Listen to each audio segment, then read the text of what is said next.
បាទជំរាបសួរបងប្អូនសម្រាប់បងប្អូនដែលចង់ធ្វើបទភ្លេងបែប relax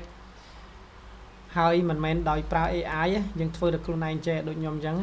យើងអាចយកចាក់ copyright អីបាននៅលើ store ណាក៏គេ approve ដែរបងប្អូនអាចចូលរៀនមួយខ្ញុំបានឥឡូវយើងស្ដាប់មើលតិចហើយងាយស្រួលទេបងប្អូនអត់ចេះភ្លេងក៏រៀនបានដែរខ្ញុំសូមបញ្ជាក់ណា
អូខេអញ្ចឹងដូចបងប្អូនបានស្ដាប់អញ្ចឹងបើសិនតែចង់ចេះកុំភ្លេចឆាតមក link Telegram ក្នុង